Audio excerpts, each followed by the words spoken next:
নমস্কাৰ বন্ধুসকল, welcome to my YouTube channel Assam career job. আজি পুনৰ আপোনালোকৰ বাবে ভাল খবৰ আহি গ'ল। পুনৰ আপোনালোকৰ এটা দুটা নহয় প্ৰায় 5টা বিভাগত কিছুমান গ্ৰেড 3 আৰু গ্ৰেড 4 লেভেলৰ চাকৰি মুকলি কৰি দিছে। আৰু ইয়াত আপোনালোকৰ 8 পাছ, 10 পাছ, 12 পাছ, ডিগ্ৰী পাছ সকলো ভেকেঞ্চি দেখিবলৈ পাব। আৰু 2-3টা বিভাগত অনলাইন যোগে আবেদন কৰিব পাৰিব, এটা দুটাত অফলাইন যোগে আবেদন কৰিব পাৰিব।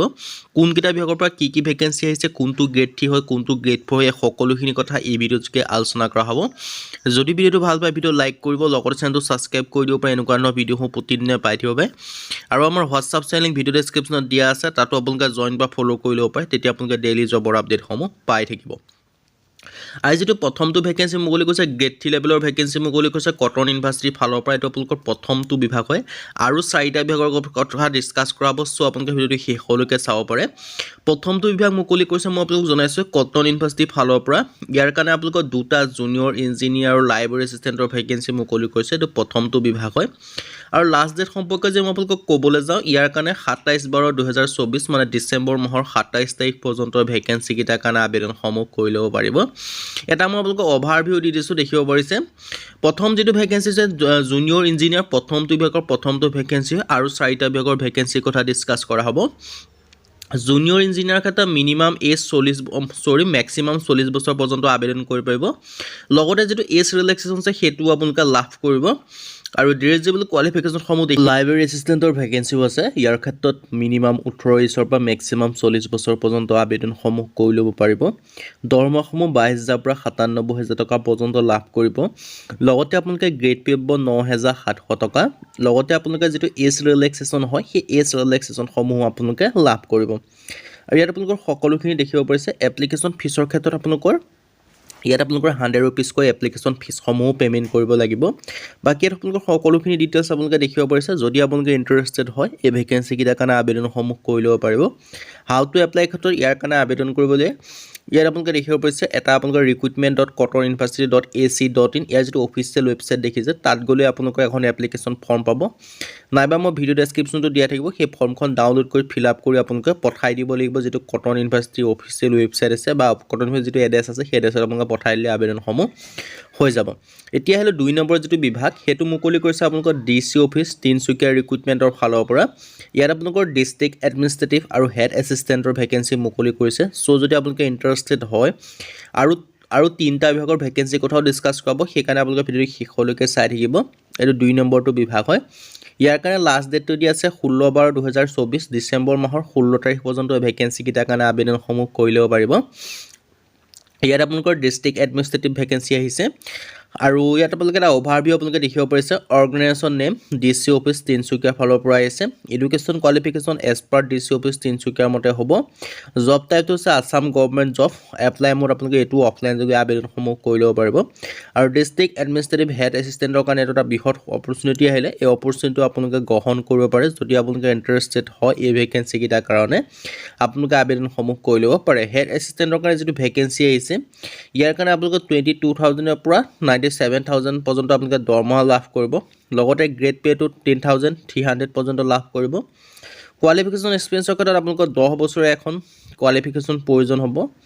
যদি আপোনালোকে ইণ্টাৰেষ্টেড হয় আবেদনসমূহ কৰি ল'ব পাৰে। আবেদনসমূহ যিটো এড্ৰেছ দেখিব পাৰিছে এড্ৰেছটোত আপোনালোকক পঠাই দিব এপ্লিকেশ্যন ফৰ্মটো।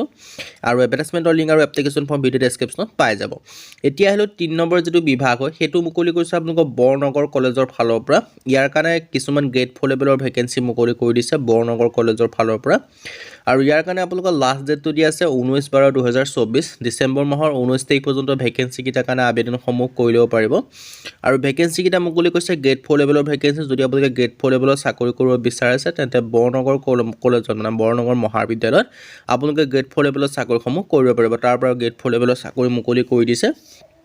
অৰ্গেনাইজেশ্যন নেম দেখিব পাৰিছে Barnagar college. Number of post আপোনালোকে দেখিব পাৰিছে এটা। এডুকেশ্যন কোৱালিফিকেশ্যন মিনিমাম 8 পাছৰ পৰা আবেদন কৰিব পাৰিব। মেক্সিমামটো উল্লেখ কৰা নাই। মেক্সিমাম আপোনালোকে 12 পাছ গ্ৰেজুৱেশ্যন সকলোৱে পাৰিব।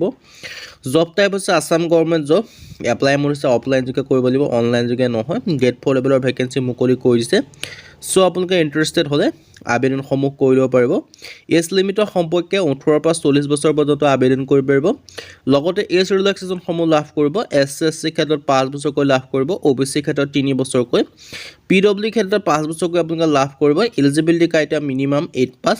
হাউ টু এপ্লাই ক্ষেত্ৰত ইয়াৰ কাৰণে আবেদন কৰিবলৈ ইয়াৰ যিটো অফিচিয়েল ৱেবছাইট আছে ইয়াত যিটো এড্ৰেছ দেখিব পাৰিছে প্ৰিন্সিপাল ছেক্ৰেটাৰী বৰনগৰ কলেজ এই এড্ৰেছটোত আপোনালোকৰ এপ্লিকেশ্যন ফৰ্মখন পঠাই দিলে আপোনালোকৰ আবেদনসমূহ হৈ যাব আৰু আবেদন বা এডভাৰটাইজমেণ্টৰ লিংক মই ভিডিঅ' ডেছক্ৰিপশ্যনত দিয়া আছে তাতো আপোনালোকে ভিজিট কৰি চাই ল'ব পাৰে ইয়াৰ যিটো পিছৰটো ভেকেঞ্চি মুকলি কৰিছে এইটো মুকলি কৰিছে আপোনালোকৰ তেজপুৰ ইউনিভাৰ্চিটিৰ ৰিক্ৰুটমেণ্টৰ ফালৰ পৰা ইয়াৰ কাৰণে 3টা এছিষ্টেণ্ট আৰু ছাপোৰ্ট ষ্টাফৰ ভেকেঞ্চি মুকলি কৰি দিছে চ' যদি আপোনালোকে ছাপোৰ্ট ষ্টাফৰ টেকনিক আৰু এছিষ্টেণ্টৰ ভেকেঞ্চিৰ কাৰণে অপেক্ষা কৰি আছে মানে গ্ৰেড 3 লেভেলৰ ভেকেঞ্চিৰ কাৰণে যদি আপোনালোকে অপেক্ষা কৰি আছে আবেদনসমূহ কৰি ল'ব পাৰিব ইয়াৰ কাৰণে লাষ্ট ডেটটো দিয়া আছে 16/12/2024 ডিচেম্বৰ মাহৰ 16 তাৰিখ পৰ্যন্ত এই ভেকেঞ্চিকেইটাৰ কাৰণে আবেদনসমূহ কৰি ল'ব পাৰিব প্ৰজেক্ট এছিষ্টেণ্টৰ ভেকেঞ্চি আছে কম্পিউটাৰ এছিষ্টেণ্টৰ ভেকেঞ্চি আছে আৰু ছাপোৰ্ট ষ্টাফৰ ভেকেঞ্চি আছে তেজপুৰ বিশ্ববিদ্যালয়ত যদি আপোনালোকে চাকৰি কৰিব বিচাৰে সহায়ক আৰু সহায়ক কৰ্মচাৰীৰ খালী পদ মুকলি কৰিছে যিটো প্ৰজেক্ট এছিষ্টেণ্টৰ ভেকেঞ্চি হয় ইয়াৰ কাৰণে এটাকৈ ভেকেঞ্চি দেখিবলৈ বিল' 35 ইয়াৰ্ছৰ ভিতৰত হ'ব লাগিব লগতে আপোনালোকৰ